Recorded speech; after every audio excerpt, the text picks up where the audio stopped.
Hey guys, welcome back to the channel. I hope you guys are having a fantastic day. Today we're looking at Jazz 101. So we're going to look at some of my favorite jazz chords and share them with you guys and hopefully give you a few tricks so that you guys can incorporate them into your playing right away.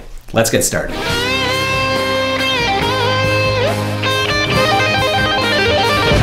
So today's lesson is going to be geared towards the intermediate player that has mastered their open position chords and most of their bar chords.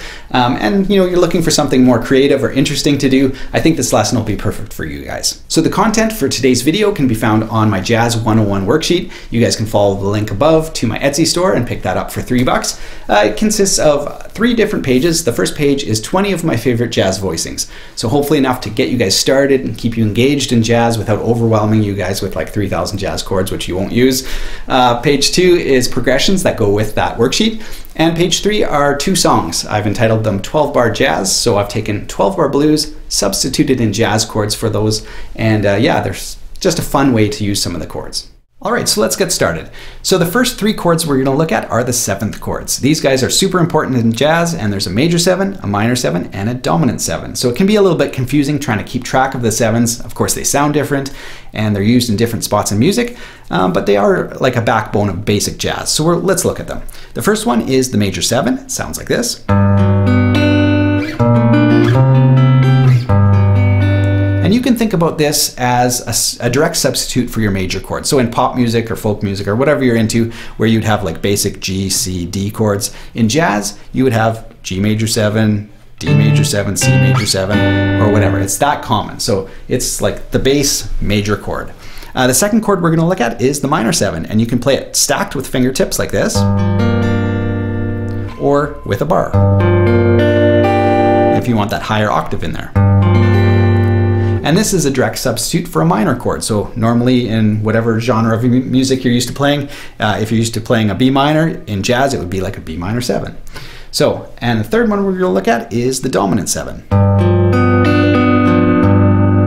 You can play it with your thumb and thinking about a D major shape. That's an easy way to play that 7th chord, or you can play the traditional jazz fingering like this. So those are your 3 major 7, or your 3 7 chords: the major 7, the minor, and the dominant. Now the 4th chord you see on the screen is just one of my favorites, so I included it for you guys. It's the 7 sharp 5, and it sounds like this. And I use this chord in other genres as well. I love it in blues as a turnaround chord, so if I'm playing like a slow blues, here's how I would use it.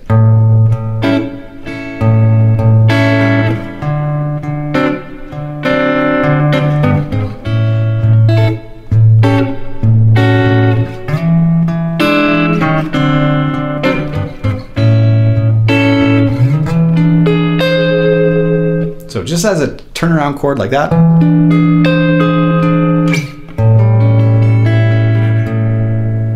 All right, so now let's look at a few chords with the root note on the 5th string. The first chord we're going to look at is the 9 chord. It sounds like this. So you can play that with your fingertips, and you've got the flat 7 here and the 9th. So a really colorful chord, and if you wanted to add the high 5, you would just bar it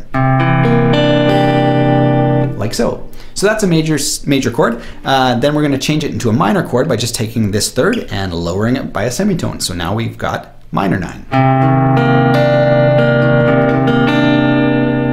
Great sounding chord for sure. And then we've got the major 9. So we're going to go back to a major 3rd, add the major 7, and keep our 9. Sounds like this. Beautiful sounding chord. We'll use these in a second. And then the last one is the augmented. I love this chord again as a turnaround chord. So again, if we use that example of using it in blues,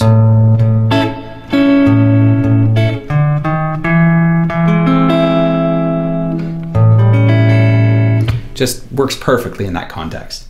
So those were just some of the basic jazz chords that get used all the time. Now here's a list of a few of my other favorites. These are off the worksheet, and of course there's a bunch of different other chords on the worksheet, but here's some of my favorites. Just a beautiful sounding chord. The next one is the minor 6.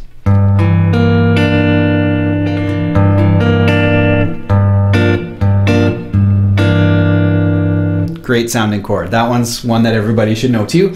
The augmented we just went through, so great chord. And the other one is diminished, so it sounds like this.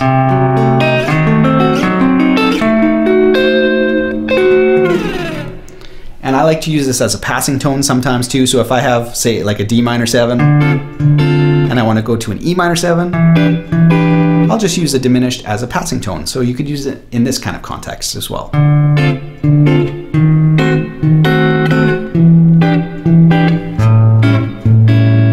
So another great exercise that I would encourage every musician to try is to take a chord progression that you've played hundreds of times, that you know like the back of your hand, and turn it into a jazz progression.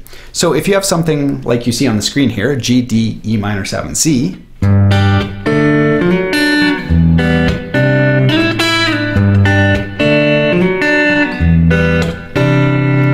and you turn it into a jazz progression. So your G becomes a G major 7, your D becomes a D9, your E minor becomes an E minor 9, and your C could become a C major 9.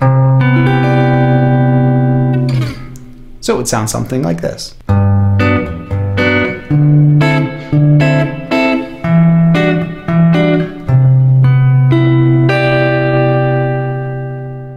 And finally, another excellent way to learn your jazz chords is to play them up a harmonized scale. So we're going to use the F scale from 1st fret to 13th fret. So grab your guitar and let's play. So we've got F major 7, then G minor, A minor 6, B flat major 7, C dominant 7,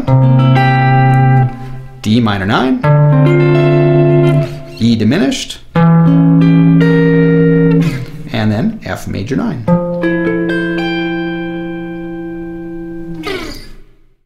Thanks so much for watching, you guys, and being a part of the channel. If you enjoy content like this, be sure to subscribe by clicking right here. And if you want the Jazz 101 worksheet, you can find it by following the link right here. And if you feel like watching a couple more videos, I'll put some right here. All right, take care, you guys. We'll see you next week with a new video.